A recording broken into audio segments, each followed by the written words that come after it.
Fujifilm just recently discontinued or rebranded the C200 film stock into Fujifilm 200, and I had 2 rolls left of C200 in my fridge, and I went out with the second last one and developed, and it came out blank. Probably because of the developer. I looked through different websites and Reddit to figure out what the problem might be. Most likely is that developer got mixed with a little bit of bleach or fixer and then turned bad. So on the first pass, I went out on a sunny afternoon.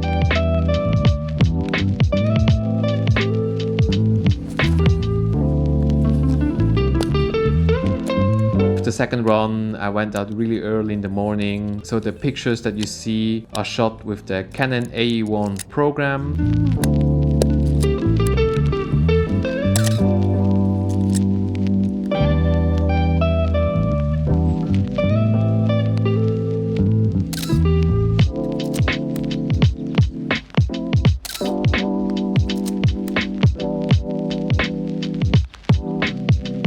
I haven't shot Fujifilm C200 for a while, and I was pleasantly surprised about the color. It's much cooler than, let's say, Kodak Gold 200.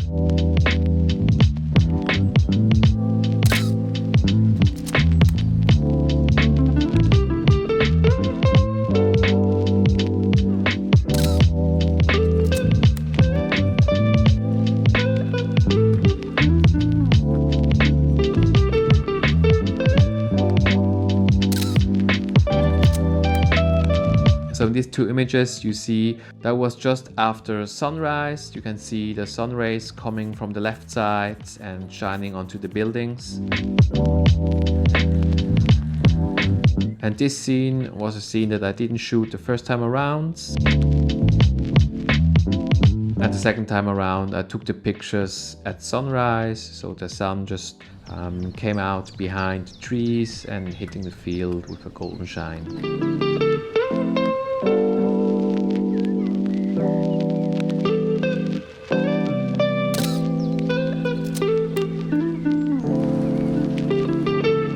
I'm showing you now some footage of my original pass where I went into the forest to this pond, and I didn't take a picture when I was there the second time because the light was not as interesting as on the original day. So from here now on I'm gonna mark everything with an X where I visit the place the second time, but because of some important reason I didn't take the picture again. The next image I'm gonna show you is a road heading to the Mount Uetliberg. So there was no traffic at all, and I went there the first time around. There were a lot more cars, a lot more traffic. The next scene I'll show you, you might have spotted the person, and the first time I went there I saw this scene with the woman in white clothes, and it was perfect with the leading lines and this little white person in the background.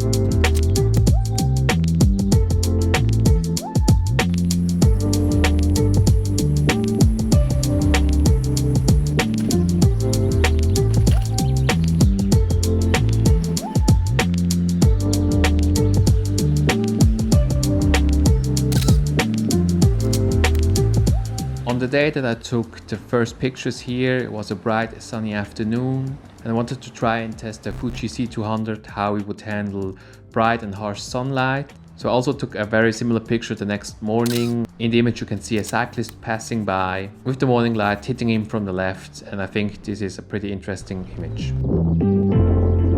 I took this picture in a backlight scene, but don't really like it. It's really washed out with the colors, and composition wise it just didn't add anything to the image.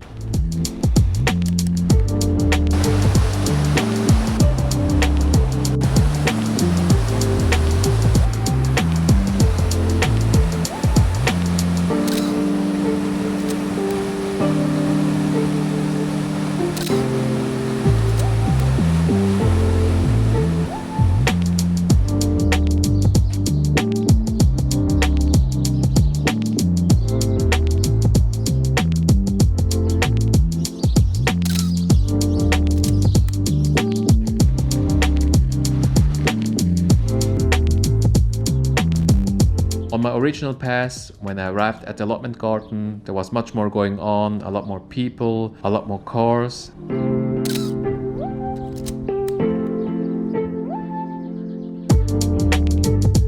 And when I came the next morning, I tried to recreate the image with the flags, but on that day there was no wind at all.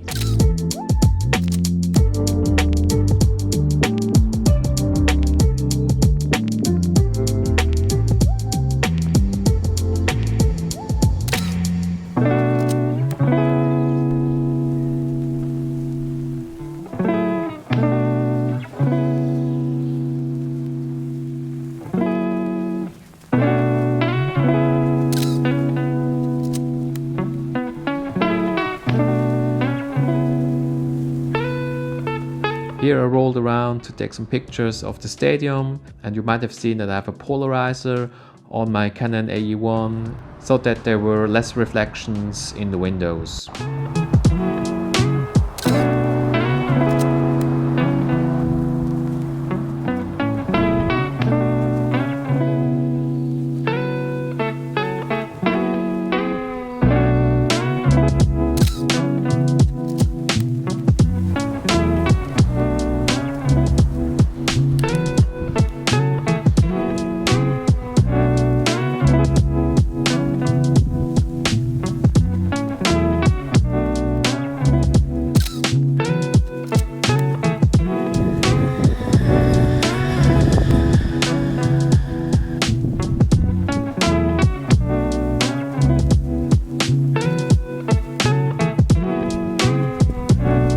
Here you can see a case where the light is hitting the buildings from the side, and when I first came here the sun was hitting the building from the front and lighting up front and side of the building, so it was not as interesting as you can see in the image right now. So in this case the second time produced a more interesting image than the first time.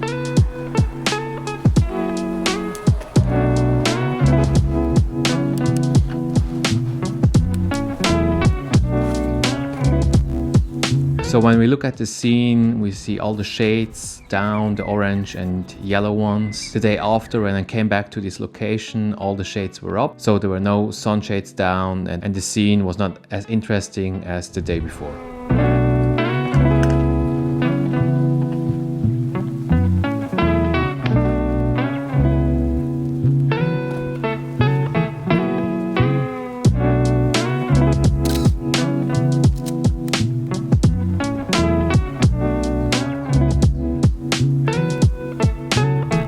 So I jumped an entire section here because on my first run I had much more interesting subjects in my frame, like people walking into the frame or a cyclist passing by. And I went there again to see if I could recreate something similar, but early in the morning I just didn't see anyone passing by.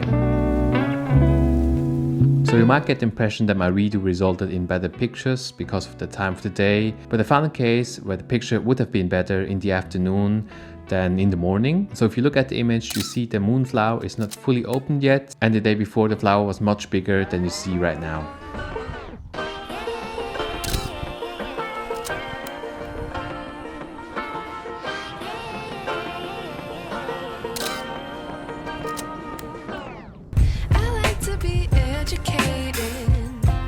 But I'm so frustrated. With these building shots, it's almost a one-to-one recreation from the first time around, except for the lighting conditions.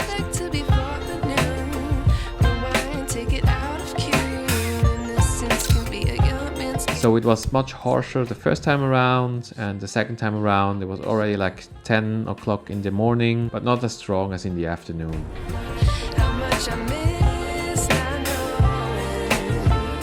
Here are two completely new images that I didn't took the first time around. Here you can see the Prime Tower framed by the trees.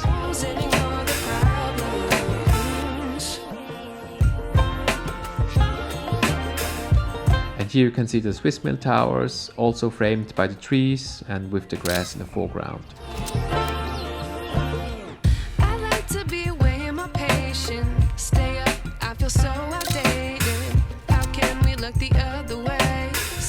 Out, but the sky is gray.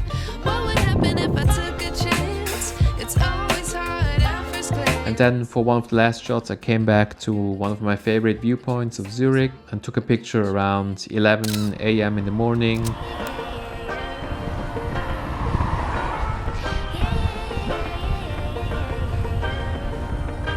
The first time around, I waited for a bird to pass over the buildings, and the idea was that the leading lines of the buildings point up to the birds, but when I was there the second time, there were no birds at all. And I tried different angles and I landed on this composition with 3 buildings, a background, a mid and a foreground.